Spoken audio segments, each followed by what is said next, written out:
бастап банктен алатын несиелердің қолжетімділігі арта түспек. Енді ауыл кәсіпкерлері екінші деңгейлі банктерден несие ала алады. Ауыл шаруашылығын қаржылай қолдау қоры акционерлік қоғамы шаруалардың кепілдік мәселесін қамтамасыз ететін болды. Осындай жақсы тың жаңалығымыз бар. Сондықтан да хабарымыз өте қызықты болмақ деген ойдамыз. Бүгінгі студия қонақтары осында.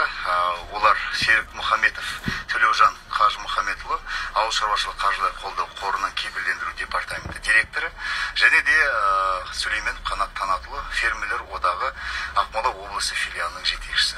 Қош келдіңіздер. Ассалаумағалейкум.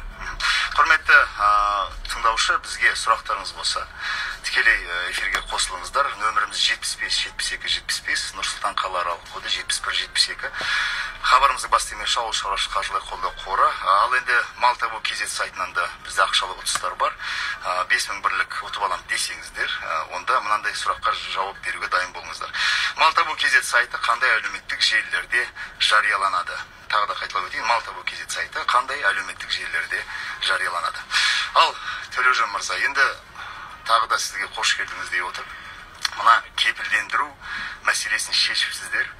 Енді кәсіпкерлер тек қана мына Қазагро ұлттық холдингінің еншілес ұйымдарынан емес, екінші деңгейлі банктерден де несие алуға болады. Және де кепілдікке беретін мүлкісі жетпесе, онда сіздер кепілдендіреді екенсіздер. Осы туралы дәлірек айтсаңыз. Қазіргі уақытта өнеркәсіптік кешен субъектілерінің қарыздарын кепілдендіру шеңберінде субсидия қағидасы бекітілген. Оның ең үлкен мақсаты ол банктерді өнеркәсіптік кешенді қаржыландыруға тарту. Екінші, ол кепілдік мүлігі жетпесе, мөлшері сол сұрақты шешу. Қысқасы былай ғой, мысалға мен банкіге барып, құрметті банк, маған 20 миллион теңге беріңіз. Олар сұрайды, кепілдікке беретін мүлік бар. Иә, менің үйім бар. Оның бағасы 10 миллион теңге. Олар маған айтады, кешіріңіз, сізге бір 5 миллион теңге шығады. Яғни мен сіздерге барамын да енді ары қарай сіз бізге келесіз. Құжаттарды тапсырып, банк мысалы келісім берсе, ақша берем деген. Бізге құжаттарды тапсырып, біз қарастырамыз да, сосын біз кепіл береміз, банкқа кепілдік береміз, өзімізге. Яғни сіздер банкке айтасыздар, мына кісінің 10 миллион тұратын мүлкін алыңыздар, қалғанына қобалжымаңыздар. Және де сұраған 20 миллион теңгесін беріңіздер. Қалған біз қамтамасыз етеміз. Солай ма? Ал енді шарты қандай? Шарты ол түсіндіріп кетсеңіз. Ең басты шарты ол кепілдендіру сомасы 1,5 миллиард теңге. Мерзімі 10 жыл. Банктардың сыйақысы 17%-дан аспау керек. Яғни менің жобама, мысалы мен 1,5 миллиард тұратын, одан асатын жобалар бойынша мен қатыса алмаймын. Жобамның құны 1,5 миллиард теңгеден аспау керек. Солай ғой? Жоқ. Жобаның құны 3 миллиард теңге. 3 миллиард теңге. Банк 3 миллиард теңге несие береді. Біз оның жартысын 50%-ын біз кепілдендіреміз. 50%. Ал енді сыйақы мөлшері. Енді сіз банкілермен жұмыс істейтін шығарсыздар деп ойлаймын. Жалпы Қазақстанда банк көп қой. Мен өзі білетін бір 20 шақты банкі бар. Олардың ауыл шаруашылығы саласын қаржыландыруда белсенділігі қандай? Енді менің естуімше, білуімше ылғи осы жерде Қазагро холдингінің еншілес ұйымдары көбінесе. Қазагро қаржысы бар, аграрлық несие корпорациясы бар, сіздер бар. Банктердің қатысу белсенділігі қандай? Және осы механизмнен кейін олардың белсенділігі арта түседі ме? Сіздің ойыңыз? Менің ойым бойынша қазір мысалы осы біздің мысалы неде даму фонды жұмыс істеп жатыр. Біз енді бір жағынан солар сәйкес сияқты істейміз, бірақ та ауыл шаруашылығында. Қазіргі уақытта енді даму бастағанда 10 жыл бұрын оларға да ауыр болған, қиын болған. Банктар көбі сенбей, кепілдік бойынша өз талаптарын жасамайды дегенде атқармайды дегендей сондай нелер болды, сұрақтар болды. Бірақ уақытымен сол қазір мысалы қарасаңыз фонд даму көбі сол фонд даму арқылы кепілдік алып жатыр. Бізде сондай неге деңгейге жетеміз алла жазса. 10 жыл бұрын қайда жүрсіздер деген сұрақ туындайды осында. Ол қиын дейсіз ғой жауап беру. Жақсы, енді сіздерге рахмет. Жақсы жаңалық. Өз басым қуанып отырмын, себебі ерте кеш деген мәселе емес. Қазіргі таңда мына қолжетімділікті арттыру үшін осындай механизмдер керек сияқты. Ал Қанеке, енді өзіңіз мына шаруаларды біріктіресіздер, сіздер өздеріңіз одақтарыңыз бар. Жалпы жаңалық қалай өз басыңыз үшін? Қуантады ма? Не болады? Ойыңыз қандай? Енді бүгінгі армысыздар. Бүгінгі уақытта айтайын дегенім, бұндай жақсы істер енді дұрыс қой. Президентіміз бәріміз бар, сол Қазагроға бұндай тапсырма беріп, ауыл шаруашылыққа қол жетімді болсын. Міне 30 жылдан бері айтып келе жатырмыз, тәуелсіздік алып, содан бері мінекей қандай бағдарламалар ауысып жатыр. Ауыл шаруашылық дамыту бағдарламалар уже үшеуі ме, бесеуі ме, қанша болды. Қалайын қабылдапсыз? Қабылдап тастадық. Сол бәрі айтатынды сол жақсы, бәрі керемет болады деп. Енді бұған да енді үміттеніп отырмыз, жақсы болсын деп. Бірақ мінекей тағы айтатын бір тоқтап кететін жағдай, бұл бағдарламамен жаңағы бұрынғы Казагрогарант мен түсінгенімде, сол бағдарлама туралы мен қарағанда банк несиесі 17%-дан көп болмайды, одан аз болғандарды ғана несие бересіздер, кепілдік бересіздер. Ол тағы да бізге енді ол оңай жұмыс емес. Неге десеңіз, айтайын деген, ол оңайлыққа бізге жатпайды. Неге десеңіз, бізге 9% деген қымбат болып тұр. Мына 17% деген одан да қымбат, оған ешкім бармайды. Жақсы бағдарлама болса да, іске асатын бағдарлама болса да, біздің фермерлер оған бармайды. Енді оның 10% субсидия ретінде беріледі үкіметтен. Сонда мысалға 17%... Айтайын, о жағын тоқтап кетейін бөлек. Ол берілетін нәрсе бергенде бірден берілмейді. Оған қайтадан құжат жинайсың, оған тапсырасын. Олар банктар қарайды, сосын олар айтады, біз ақша бітіп қалды. Біз халық банкпен біраз жұмыс істеген біз фермерлер. Оларда да солай барып бересің бағдарламаға. Жаңағы 19%-мен барасың, 10% субсидия болады деп. Оған барсаң, сосын айтады, үкіметтің ақшасы бітіп қалды, сөйтіп қалды, бүйтіп қалды. Бізде ылғи үкімет айтады, біз 300 миллиард береміз, сөйтеміз, бүйтеміз, көмектесеміз ауыл шаруашылыққа деп. Ол 300 миллиард жетпейді ешқайда. Жоқ дегенде 3 есе ақша керек бізге көп. Бұл салаға дейсіз? Бұл салаға, ауыл шаруашылық. Біріншіден, екіншіден оған сосын мінекей айтып кетемін, кеше ғана Казагрофинанстан информация болған. Мысалы, Ақмола облысында 3600 фермерлер бар. Сол Казагрофинанс арқылы Қазагро қаржы. 18 жылы 97 фермер ғана сельхозтовар производитель техника алған. 19 жылы енді кішкене жаңа бағдарлама өзгеріп, кішкене инвестиция субсидия болғасын, солмен арқылы 127-ге көбейді. 3600-ден сонда 127-сі алып тұр. Қалғанына сонда техника керек емес пе? Қазір Қанеке, бұл математика қайта оралатын боламыз, бізге хабарласқан тыңдаушы бар екен. Алло? Алло, ассаламу алейкум. Уалейкум ассалам. Қай өңірден хабарласып тұрсыз, аты жөніңіз? Мен аты жөнім Досқали Дәулет, Қызылорда облысы Қазалы ауданынан хабарласып тұрмын. Жақсы, сұраққа жауап бересіз, сұрағыңыз бар ма? Иә, бүгінгі сұраққа жауап берейін деп едім. Жақсы, қайта Малтабу KZ сайты қандай әлеуметтік желілерде жарияланады? Малтабу KZ сайты ең бірінші Инстаграмда, және де Фейсбукта, және Телеграмда. Телеграмда. Тағы қандай атайсыз? Қосарыңыз бар ма? Басқасын білмедім, осы үшеуін білдім.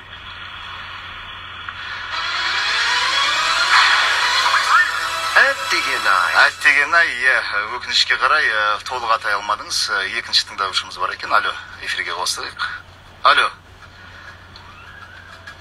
Ербол мырза қосып үзіліп кетті ау деймін. Жақсы, Қанеке, мысалға енді әр мәселенің екі жағы бар ғой. Мысалға сіз жаңа айтып отырсыз, 120 жоқ дегенде сол 50% 3600-ден бір 1800 алу болу керек қой алатын техника алатын адамдар. Қайда сол? Жаңару қарқыны жоғары емес дейсіз. Әрине. Енді Төлежан мырза, енді мен сұрайын дегенім, сіздер кепілдендірген уақытта банктердің тек қана несие емес, лизингтік бағдарламалары да бар банктердің. Бұл лизинг бағдарлама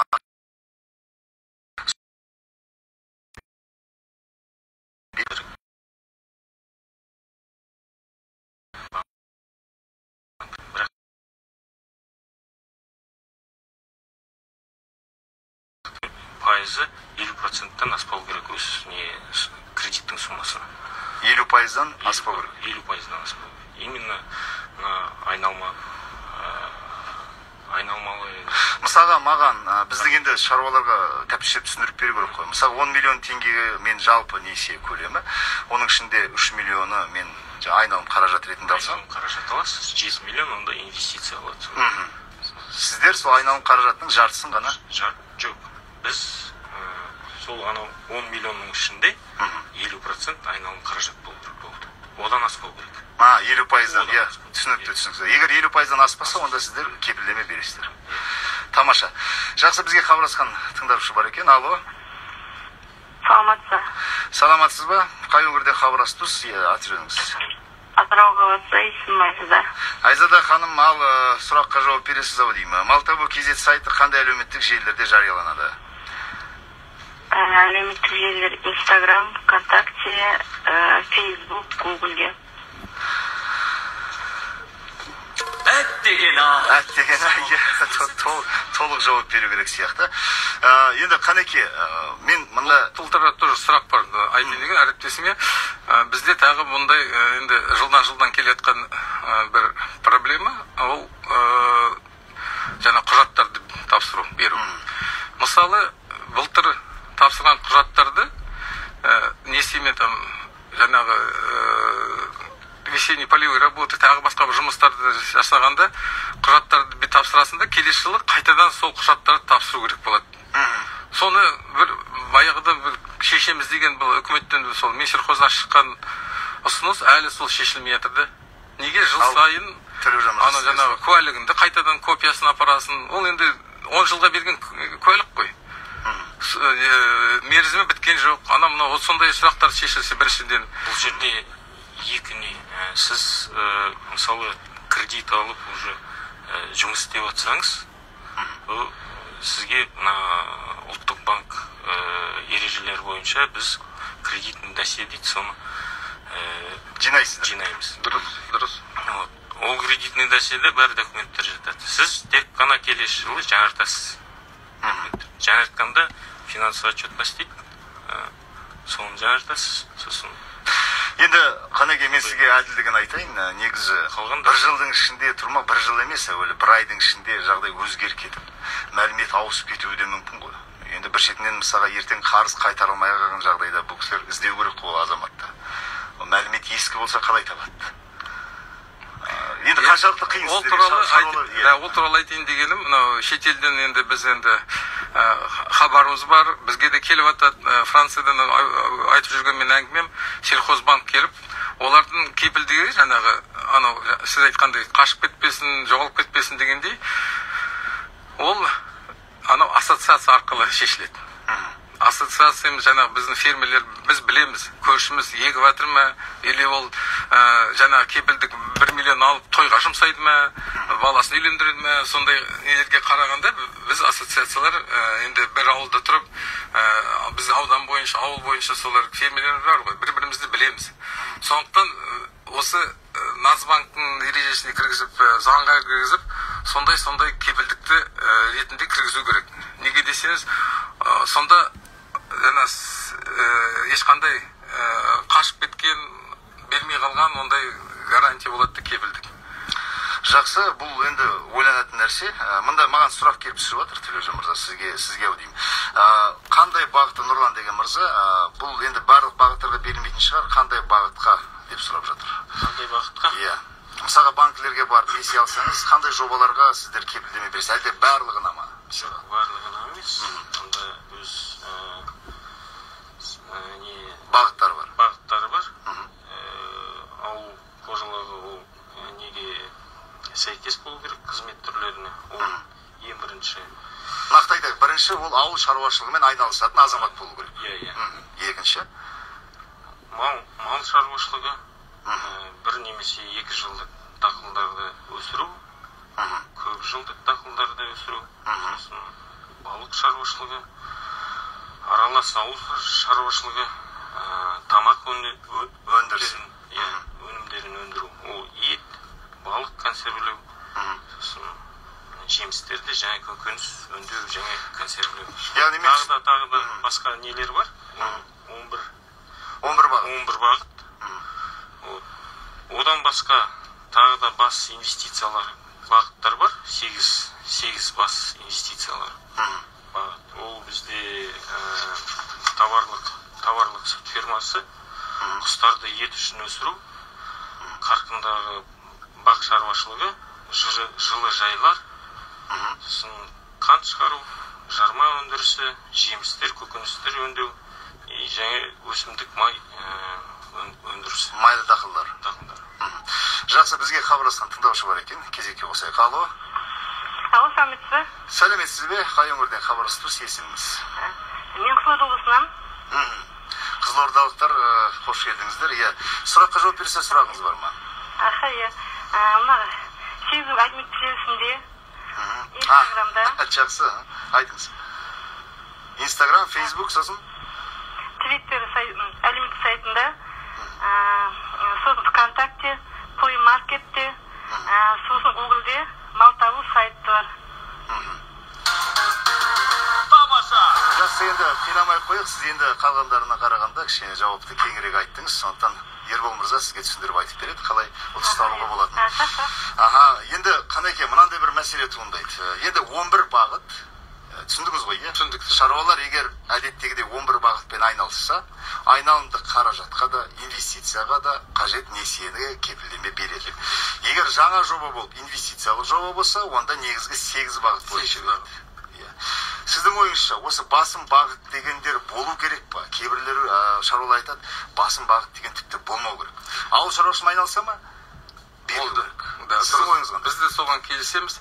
Неге десеңіз, бұл бағыттарға бөлгенде ережелерін требованиялармен сондайлар көбейіп кетеді.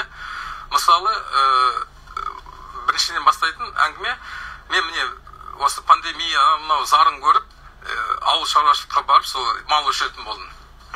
Енді келем, маған айтады, айналайын, сен 3 жылдық нен жоқ, тәжірибен жоқ, бар кет дейді.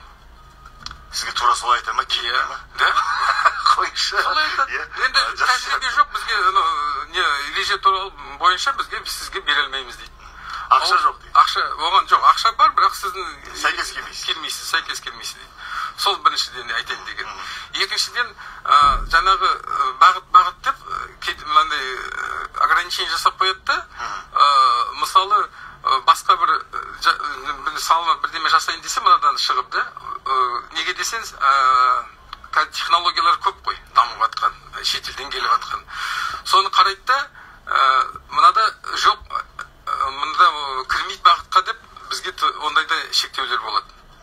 Сондайлар болмау үшін, жаңағы айтқандай, ауыл шаруашылық болса, бітті. Ауыл шаруашылық, ауылда, жерде өнім алып жатсын, одан басқа не керек саған? Түсінікті, осы жерде Төлежан мырза бір жақсы сұрақ туындап отыр өз басында. Мысалға сіздер бағдарлама жасаған уақытта, енді 11 бағыт сіздер өздеріңіз ойлап таппайсыздар ғой. Оны мен түсінуімше ауыл шаруашылығы министрлігі сіздерге айқындап береді. Енді осы 11 бағыттың арасында осы күнге дейін несие алып жүргендерді өздеріңіз білесіздер ғой. Солар қаншалықты кепілдемеге беретін мүліктері бар. Мүмкін осы бүкіл бағдарламаларды талдап, ішінде кепілдікке мүлкі жоқ азаматтар қай бағытта екен анықтап алып, соны бекіткен дұрыс па? Қалай ойлайсыз? Ол менен сұрақ. Менің ойым бойынша... Әлде үкіметтің айтқан орында керек па?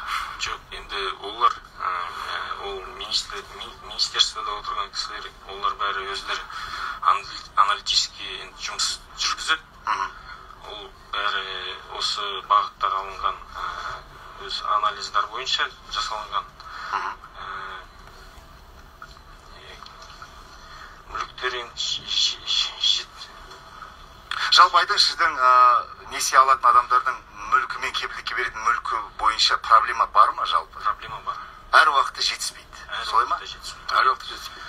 Әр уақытта. Сіздің ойыңыз қандай осы сұраққа? Бұл жетіспейтін бірі, сосын жаңа бір әңгіме. Мен қойған сұраққа. Да, сол сіз қойған сұраққа айтайын дегенім, ол бағалау ғой. Мысалы, ауылдағы үй, қаладағы үй бағалары басқа ғой. Соны бағалаған кезде біріншіден төмен бағалайды. Ауылдағының ауылы сасық дейді. Иә. Мен өзім мінекей Дежаенкада квартирам бар, 3 бөлмелі. Ол 5 миллион одан аспайды дейді теңге. Мұнда қалада болса 3 бөлмелі, ол уже 30 миллион теңге жоқ дегенде. Көрдіңіз ғой. Солай бағалағанда солай бөлек бағалайды. Содан кейін тағы айтайын дегенім, жаңағы кепілдікке 0,4-0,5 әрі кетсе пайыз коэффициент нетеді, қолданады. Сонда жаңағы 3 миллионге санаған үйді 1,5 миллион қылтып береді. Солай ғой. Сонда ол қалай жетімді болады? Ол 1,5 миллионға қазір ештеңе алмайсың. Жай культиватор бірдеме алсан, ол өзі бағасы 1,5 миллион теңге. А бізге қазір комбайн, мынау субсидия, қалай субсидия емес, утиль сборды енгізгеннен кейін вообще бізге таза қиын болып кетті.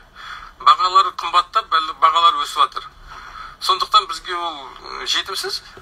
Қолжетімсіз. Да, қолжетімсіз. Сіз қандай жауап бересіз, Тірежан мырза? Жауабыңыз бар ма бұл сұраққа? Енді жақсы, сізден сұрайын. Енді сіздер жақсы шарттарын түсіндірдіңіздер. Мен тағы да қайталап өтейін. Құрметті тыңдаушы, бүгінгі хабарымызға келіп отырған мына Ауыл шаруашылық қаржылай қолдау қоры кепілдендіру департамент директоры Тірежан мырза, енді бұл кісілердің айтпағы осы күннен бастап банкіге барып қажет жобаңызға ақша аламын деп келіссеңіз, кепілдікке беретін мүлкіңіз жетіспесе, онда бұл азаматтар сіздерге өз атынан кепілдеме береді. Солай ғой? Солай. Яғни біз жолын айттық. Бірінші банкке барып сөйлесесіз. Банктың несие сыйақысы көлемі 17%-дан аспау керек. Және де сіз ауыл шаруашылығымен айналысу мүмкіндігіңіз болу керек. Солай ма? Оған қосымша сонда бірдеме залог беру керек пе? Сіз қалай кепілдік бересіз? Біз жетпей жатыр кепілдігіміз. 50%-ын біз кепілдік береміз. 50%-ын енді ауыл қожалығы. Мен өзіңіз кәсіпкер Оны түсіндім, мен 50%-ға жетіп отыр. А 50%-ға сізге біз не береміз? Түк бермейміз бе? Тек қана біздің сөзіміз. Ештеңе бермейсіз. Ештеңе бермейсіз. Амин. Жақсы екен дейсіз ғой. Бұл ауыл шаруашылық қаржылай қолдау қорының жаңалығына мен өте тәнті болып отырмын, қуанып отырмын. Тірежан мырза, енді сіздерде қазір осы 11 бағыт, 8 бағыт бойынша белсенділік қалай? Қанша адам келіп жатыр? Кепілдемесіз. Жалпы осы ауыл шаруашылық қаржылай қолдауға қорына келіп ақша алып жатқандар осы бағыттың қайсымен айналысып жүр? Көп уақыт. Бұл бағдарламада жоқ көбінесе. Жоқ, осы бағдарламаға дейін қазір келіп несие алып жүргендер бар ғой арасында. 11 бағытты ұстана ма? 11 бағытты ұсталады. Ең басты бағыттар ол мал шаруашылығы, сосын дақылдарды өсіру бағыты. Одан басқа 8 бағыттың ішінде ол тауарлық сүт фермалары, құстар ет үшін өсіру, жылыжайлар и бақша. Маған сұрақ келіп түсіп жатыр. 3 миллиард теңге тұратын жобаларға береді дейді, бірақ та ірі монополияда жүрген компаниялар алып кетпей ме дейді. Енді ірі фермалар ғой, енді білесіз ғой, шаруалар ірі. Жақсы сұрақ. Ең басты ол ана мүлкі болып тұр, мүлкім жоқ, кешіңіз маған осылай кепілдеме беріңіз деп алып кетпей ме деген қорқыныш қой, осындай сезім. Түсіндіңіз ғой? Қалай қарайсыздар? Ол ең бірінші осы ірі компаниялар банкпен келісу керек. Банктан сол келісім алу керек. Содан кейін бізге келеді. Бізде ондай ограничение жоқ. Не бойынша, кепілдік бойынша. Сіздер оған қарамайсыздар, әйтеуір рұқсаты бар ма? Келесіз, кепілдемеңізді аласыз. Жақсы, бізге хабарласқан тыңдаушы бар екен, эфирге қосайық. Алло. Я, ассалаумағалейкум. Қай өңірде хабарласып тұрсыз? Туралы жібәтілі екен. Я, айтыңыз аға. Ауыл шаруашылығын Айтыңыз. Иә. Бұл ауыл шаруашылығы дейді кепілдіксіз несіне беруге болмайды, ауыл шаруашылығы бәрін ақтайды ғой. Енді ақтайтыны рас, бірақ мына біз түсіндіріп отырмыз ғой. Егер мысалға 10 миллион теңге алам десеңіз, қазір кез келген мекеме несие беретін уақытта кепілдікке мүлік сұрайды. Егер мүлкіңіз жетіспей жатса, үйдегі мысалға ауылдағы үйіңіздің құны аз болып, кепілдікке беретін мүлкіңіздің мөлшері жетпей жатса, онда ауыл шаруашылық қаржылай қолдау қоры қалған кепілдікті өзі шешіп береді. Міне, мәселе осында ғой. Сұрағыңыз бар ма аға сізде? Жоқ, мәселе осында болған, осы ауыл шаруашылығымен күн көріп отыр ғой енді. Астықта, етте бәрі даулыда. Оған несиесіз беруге, кепілдіксіз беруге болмайды. Ол қайтарады ғой бәрі, қайтарады, ақтайды. Жақсы, ұсынысыңыз түсінікті. Төлежан мырза, жауап бересіз бе? Кепілсіз несие беру, ондай қараңыз, бізде енді заң жоқ ондай. Ол Нацбанктың несі. Банктың ережелері бар, сондықтан біз судың да сұрауы бар дейсіз. Сондықтан мен айтатын бұл жаңағы шетелден келген жаңағы банктарды, олар солай істейді. Олар кепілсіз ауыл шаруашылыққа береді несие. Бізде мынау ұлттық банк деп бәріміз соған тіреп қалады да, заңға сәйкес келмейді, анау деп. Біз бір күнде Нұрсұлтан қаланы ауыстырып жүрдік. Сол сияқты заңды да ауыстыруға болады ғой, қолда тұрған нәрсе. Үкіметке айтатыным осы мен. Әңгіме сонда жатыр да. Дұрыс мынау кісінің ағамыздың айтып жатқан сұрақтары. Ауылда тұрады, ауыл шаруашылықпен айналысады, ол өнім алады. Ақша қайтармағанда не істейді дейсіз, иә? Бірақ енді адамдар әртүрлі болады ғой, қанеке өзіңіз білесіз. Жақсысы бар, жаманы бар, айла керігі бар арасында. Алдап кетіп, үкіметтің беретін ақшасын алып кетіп, сізге қайтармай қалса, сіз не істер едіңіз мысалы? Ол үшін жақсы, ал Төлежанның орнында сіз Төлежанның орнында жұмыс істеп жатсыз. Ал сіз істейсіз. Мен барып, ал аттың басын жіберіңіз. Мен барамын, біріншіден көршісінен сұраймын. Ассоциация бар, союз фермеров деген бар. Сондайға мүшесіне кіресің бе? Олар сенің жақсы біледі, көрші сен жұмыс істеп жатқан. Сол өзіне бармаймын, көршісінен білемін. Сол көршісі айтады маған. Бір ауыз сөз айтамын. Бір ауыз сөз айтады. Ой, мынау жақсы адам, жоқ, мынау ол бермейді деп. Жақсы, түсінікті. Бізге хабарласқан тыңдаушы бар екен. Алло. Эфирдесіз. Үзіліп кетті. Жалғастырайын дегенім, мысалы, алыс кетпейік, мен бармын, інім бар мысалы. Мен білемін, бір кісіге барамыз ақша сұрап. Мен барсам, маған ақша береді, інім барса, ініме ақша бермейді. Неге? Ол біледі, ол ініңіз ақша бермейді деп. Сол сияқты, ол енді біріншіден солмен қолдану керек те. Сол ассоциацияға кіріп, ассоциация жұмыс істемейді. Қазір көбісі, міне, Ақмола облысында біз 3600 фермерлер бар, негізі, сельхозтовар производитель. Біздің фермер қоғамымыз, филиалымыз. Бір-бірін танисыз. 600 адам ғана кіреді. Көрдіңіз ғой. Мәселе солай, мынау Казаграда жақсы жер, кредит товарищ деген бар ғой. Сол жақсы жер. О да мінекей бір-біріңізге кепілдік бересіз. Бір ауыз сөзбен, гарантиямен. Жақсы, енді хабарымыз аяқталуға жақын, сондықтан енді Төлежан мырза, енді қанекең айтты ғой. Сіздің не айтпағыңыз бар қысқаша? Тағы қосарыңыз бар ма айтқан сөзіңізге? Қосарым жоқ. Қашаннан бастайсыздар? Міне ертеңнен бастап келіңіздер болса қашаннан? Мен ойлаймын, келесі жұма немесе осы айдың аяғына дейін біз бастаймыз осы программаны. Құрметті тыңдаушы, өте жақсы жаңалық. Өз басым ауыл шаруашылық қаржылай қолдау қорын сыйлаймын. Мына хабарды жүргізуші ретінде талай себебі шаруалардың жағдайын көріп жүрмін. Бұл азаматтардың бардан жақсылық одан сайын жеңілдетіп халыққа жеткізбекші ойлары бар. Оған мен өте қуаныштымын. Сондықтан да банктерге барып, енді қолжетімді банктермен келісіп, бұл азаматтарға келіп құжаттарыңызды тапсырсаңыздар, жетпеген мүлкіңізге бұлар кепілдеме береді. Рахат қой, 50% болсын, 85% болсын. Тамаша мүмкіндік. Міне Ербол да қарап қуанып отыр, ертең тапсырыс берейін деп отыр ау деймін. Сондықтан да біз сіздермен қоштасамыз. Бүгін студияда қонақта болған Серік Мұхамедов, Төлежан Қажымұхамедұлы, ауыл шаруашылық қаржылай қолдау қорының кепілдік департаментінің директоры және Сүлеймен Қанат Танатұлы, фермерлер одағы Ақмола облысы филиалының жетекшісі. Сіздермен қош айтсамыз, сау болыңыздар. Рахмет, сау болыңыз. Амандықта келсек, сау болыңыз.